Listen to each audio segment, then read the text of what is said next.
देखो बाबा, अगर मुगल साम्राज्य का सारे युद्ध एक साथ देखना चाह रहे हैं तो ये वीडियो तुम्हारे लिए है। फटाफट देख लेते हैं। देखो, बाबर सबसे पहले आया था ना। मुगल साम्राज्य जो है 1526 से 1857 तक होता है। इसमें उत्तर मुगल काल भी आता है, जिसमें बाबर के युद्ध की बात करते हैं अगर, जो 1526 से 1530 सिर्फ 4 साल रहा है। तो इसमें सबसे पहले 1526 में पानीपत का प्रथम युद्ध होता है बाबर और इब्राहिम लोदी के बीच में।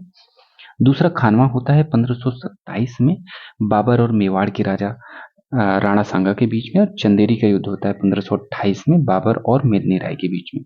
वहीं घाघरा होता है 1529 में बाबर और अफगान गठबंधन महमूद लोदी के बीच में होता है, तो बाबर की विजय होती है। 1530 में बाबर की मृत्यु हो जाती है।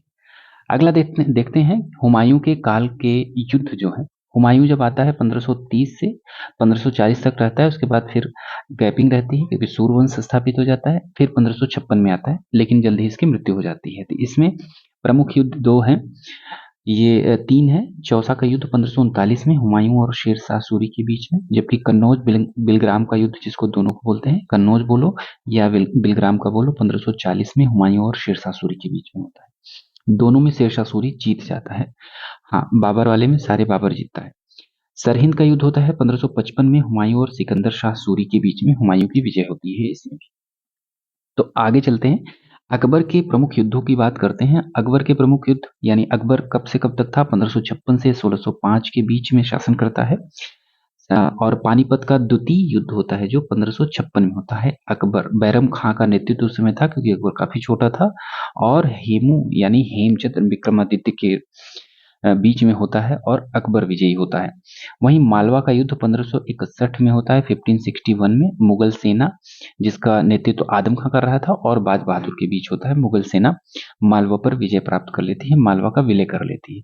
वहीं चित्तौड़ का घेरा जब डालते हैं अकबर के काल में, 1567-68 की बात है, तो अकबर और महाराणा उदय सिंह मेवाड़ के थे, जिसमें मुगल जीतते हैं और चित्तौड़गढ़ पर कब्जा हो जाता है। ये काफी इंपॉर्टेंट है। हल्दी घाटी का युद्ध 1576 में महाराणा प्रताप और अकबर की सेना के बीच में होता है। अकबर की सेना का जो नेतृत्व कर रहा था वो मान सिंह था, और इसमें महाराणा प्रताप की हार होती है। हार कह सकते हैं, या ये कह सकते हैं कि अनिर्णायक, क्योंकि बहुत कब्जा भी नहीं कर सके और महाराणा प्रताप ने संघर्ष लगातार जारी रखा था।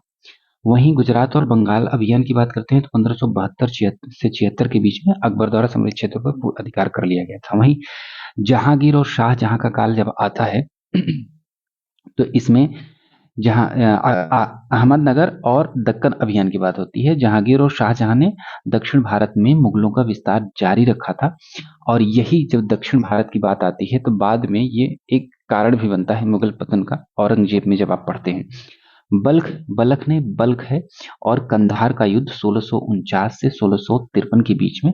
शाहजहां के समय में जो फारस यानी सफाविद थे, उनके खिलाफ कंधार पर नियंत्रण के लिए लड़े गए युद्ध थी ये, जिसमें मुगलों का को अंततः कंधार गंवाना पड़ा था लास्ट में, यानी मुगल से कंधार निकल गया था। शाहजहां की बात करते हैं। शाहजहां के उत्तराधिकार युद्ध होते हैं पहले 1657 से 1658 के बीच में, कि कौन राजा बनेगा।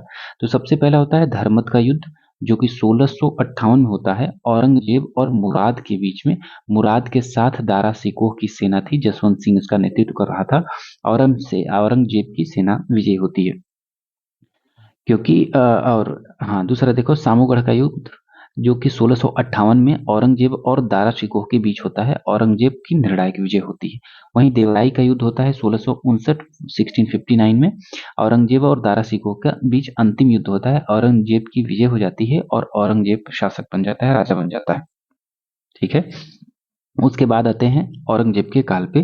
तो औरंगजेब का काल जो होता है 1658 से 1707 के बीच में होता है, और इसमें अहोम का युद्ध, अहोम जिसको बोलते हैं असम को, 1662 से 1671 के बीच में अहोम साम्राज्य जो था, लचिन बोरफुकन का नाम सुने होंगे, और मुगलों के बीच हुआ था। ये काफी बहुत महान योद्धा माने जाते हैं, आज भी इनकी पूजा होती है वहां पे।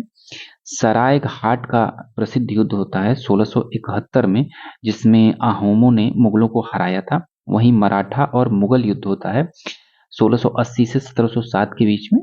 छत्रपति शिवाजी महाराज और उनके उत्तराधिकारियों जैसे संभाजी महाराज, राजा राम, महारानी ताराबाई के खिलाफ औरंगजेब 27 वर्षों तक लंबा संघर्ष करते हैं।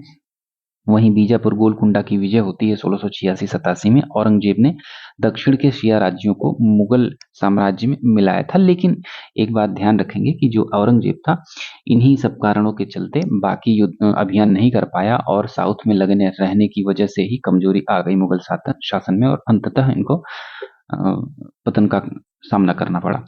तो इसी के बाद देखो औरंगजेब के बाद ही पतन होता है और उत्तर मुगल काल आ जाते हैं, बाकी कमजोर शासक आ जाते हैं 1707 से 1857 के बीच में। सबसे पहला युद्ध इसमें होता है करनाल का युद्ध 1739 में।